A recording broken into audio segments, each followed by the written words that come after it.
Hello and welcome to the Secret Adventures of Black People. I'm your host, Nicole Hill.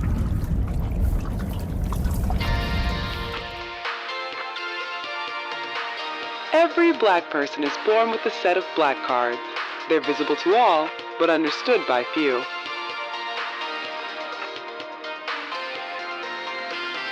After years with your deck, you'll find yourself discovering new uses and features.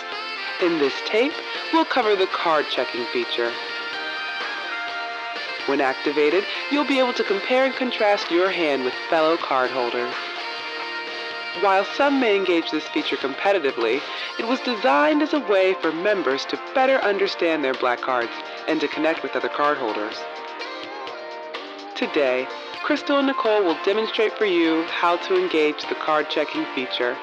They're meeting up in the summer of 2020 in a park by the Anacostia River in beautiful Southeast DC.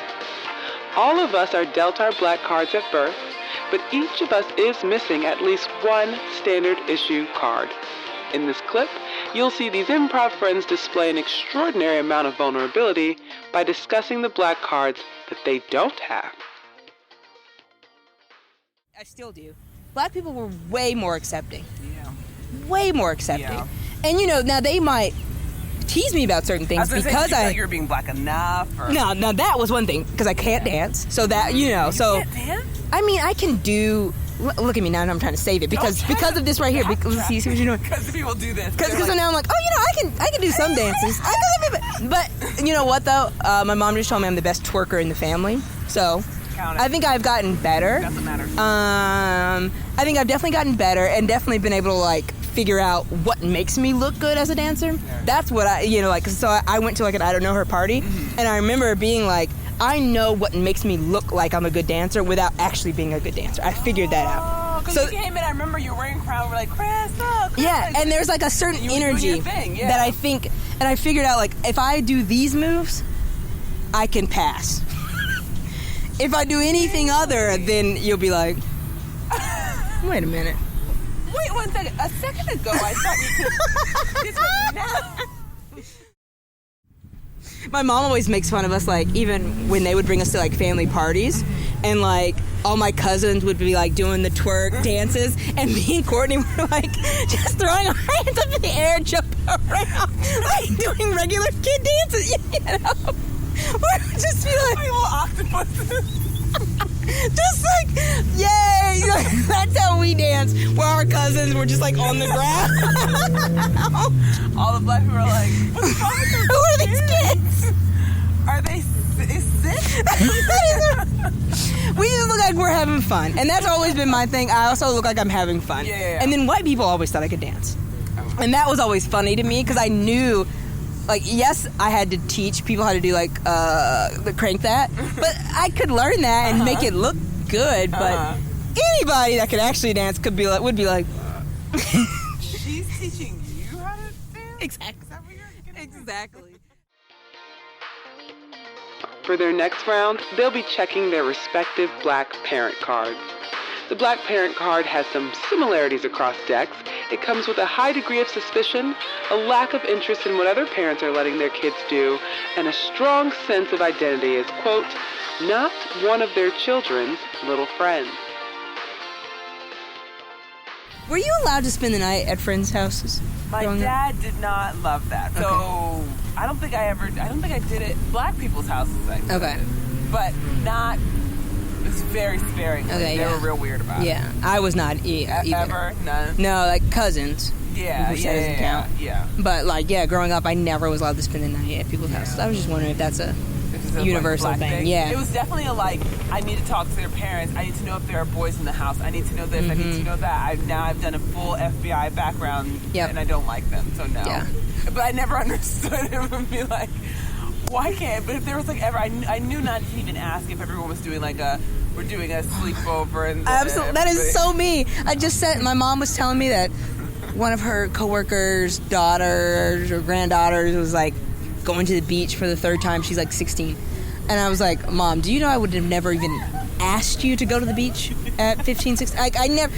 Kids would have talked about it, and I would have been like, yeah, I can't go. Yeah, and I'm even gonna. Do you want to ask them? No, No, but can't go. I don't want to talk about it. I wouldn't have even thought to ask or write a letter about that.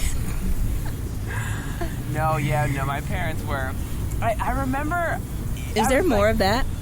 Or is there more? Oh, just enough. Thank you. You're welcome. Oh, wait, no, you can have more. You're still drinking? Yeah. I do think that it is kind of black, though, to be like, I'm not gonna let my kids. I was talking to a group of white people about this. I thought it was perfectly normal, where I was like, no, we couldn't like do a lot of. I don't know what we were talking about. I think people couldn't take us home, like random people couldn't take us home, and they're like, wait a minute. So like, if your neighbor was picking everybody up and dropping them off, you wouldn't get in the car. I was like, did they clear it with my mom? Yeah. Why would I just get in a car? I can't just get in people's cars. And they were like, oh, and then so they made a joke, and they were like, oh, like they were saying my neighbor really wanted to help out the family and the neighborhood kids, so he got a van. Some 20-something-year-old dude with no kids and no wife got a van and just started like shuttling the kids back and forth. And I was like, and your parents didn't think that was strange? Never. A 20-something-year-old, is he... No like, kids? No, why is he doing that? They're never going to let me do that. I wouldn't even... as a child, would know not to ask them. No, I would... Well, yeah, we are discerning... No. Yeah, that's going to be a hard pass. Do you want to get killed by my parents? I don't want you to die. I'm really thinking about you. Yeah. You don't need to die over this. You're never going to stand hurt interrogation. I can't imagine me even bringing that up to my parents. Hey, Jimmy bought a van and he shuttles kids around. Can I get in it? Like, honestly, you're telling it to me now, and I'm like, I wouldn't get in that car now. It'd be like all these 6-year-olds getting in the car, and I'm like, I'm not getting in that car. I don't trust this guy. Good luck, kid. The black ones, get out. You already know. Get out. What are you guys doing? The next card is a recent addition. It's the Are You Good card. The way you engage it is by simply having one user share honestly the ways in which they are actually not good. It's really scary, just like how difficult it is to conceptualize the black woman. Like, okay, so with my job, with having been laid off, everyone's like, I'm sorry, but you'll be fine. And I was like, no, I'm really sad. Yeah. I cared about this job and then I lost it. And it's like, oh, yeah, but like, you're gonna be okay. And I said, well, I currently don't believe that. So yeah, and I don't see that. And I mean, sure, if you're talking years down the road, okay, right. But I'm talking about right now and how I'm going to get through this time. What is that? It is like becomes, especially right now, because like the whole world's not okay, but it feels like me also not being. It's just it feels like a little bit because I haven't ever presented as somebody who needs help, but also it does feel like a little bit like, can you conceptualize a black woman like not being okay? I don't know. I don't know that anyone can. I don't have a ton of examples in my mind of black women who are like, hey, I'm not okay. But I don't know. I know that there are plenty. I've seen it. I've definitely seen it, but I don't have a ton of examples of like, I guess celebrity culture, like in a big way. Michelle Obama's like, I think trying to lead the way with that more, and Beyonce like right, yeah, and Michelle Obama saying she's been dealing with depression. Yeah, but it's because it comes in this shell of like empowerment. I think people like hear her say, oh, you've been dealing with depression, guide me through it. Like it's not like, oh, I'm sorry, you're hurt. It's like, but you're a powerful black woman. Like, of course you're gonna be I think it's having that same effect where it's like, she's been dealing with depression, but look. Yeah. People aren't, and I heard someone the other day just say how that same idea is the reason why so many black women die during childbirth. Is that idea of not listening to them. I don't know if you've actually gone through the Serena Williams story where she talks about like saying, I know what this is. I can't remember what she's had, but something, whatever it was that was going on, she had this experience before. And she said, I know what this feeling is. This is this. And they were like, doesn't look like it. And whatever it was, if she would have given birth during that, or she would have died. Oh my God. Her husband finally was like yelling at everyone to run a body scan, and they're like, oh my God. how cool you had this thing. And she was like, that's exactly what I said. And I think it was some type of blood clot, and it was like... Yeah, I do remember the blood clot. And it's just like that, the idea of not listening, but the idea of that you're probably not in that much pain. Yeah, yes. Especially like you're not in that much pain. So... really scary. Yeah, it's terrifying. I don't know. I also don't know, like, how does that change? Like, what, where does that... Where do we fight against that? Yeah.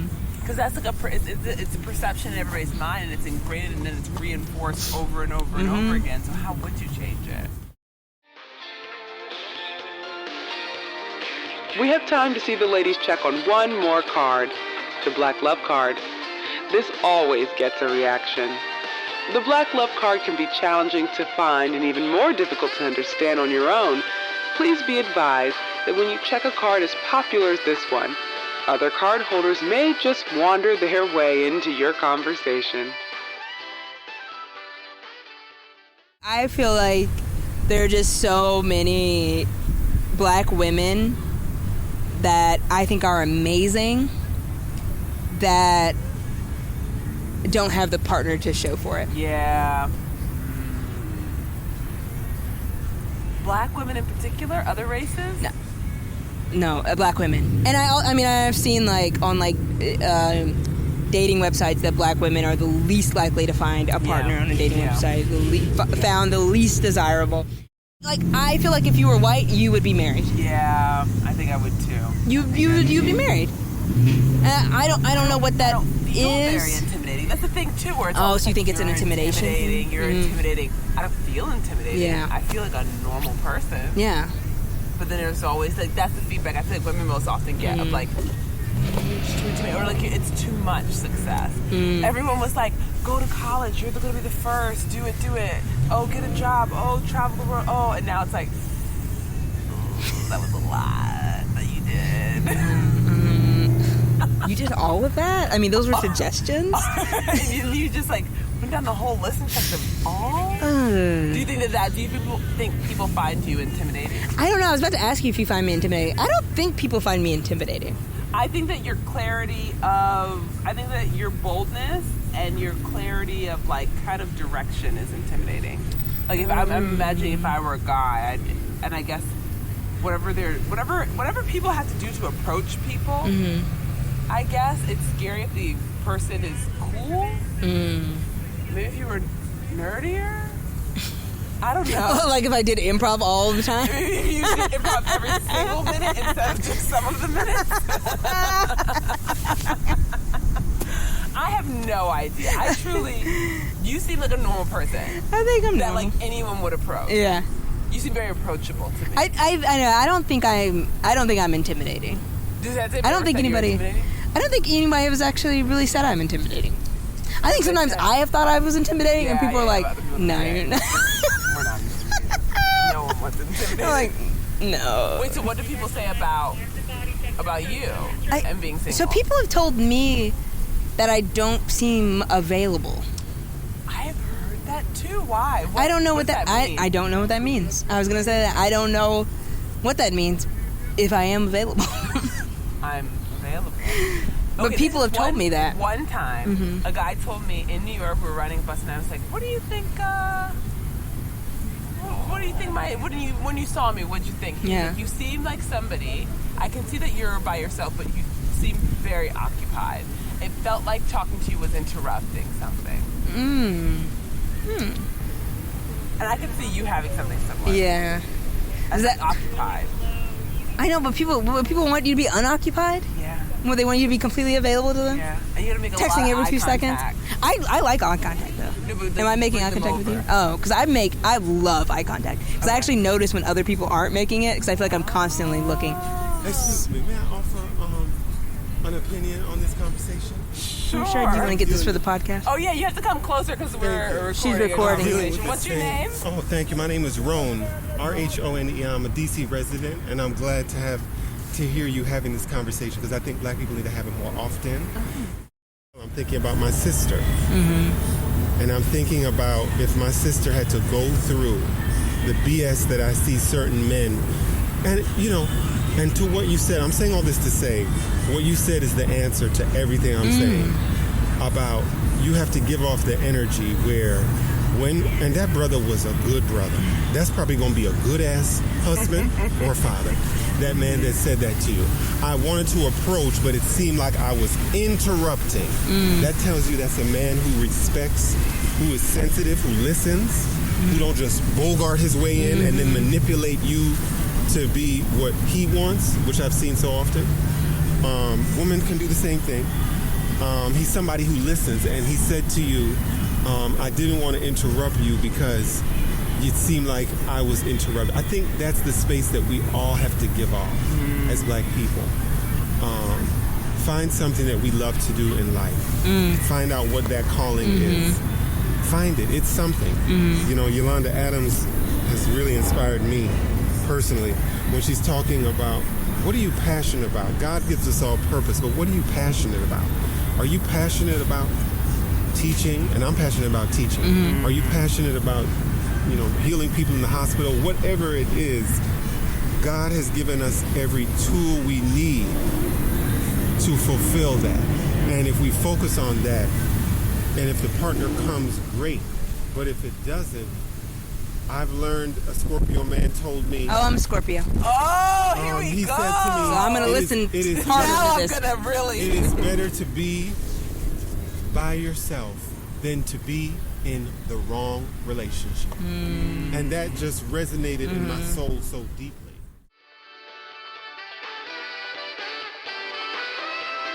Hopefully this tape has helped you to better understand the mystery and the magic contained within your black cards. Take some time to share them with a friend and learn more about other black card functions. And check out tape 3 where we discuss how black people...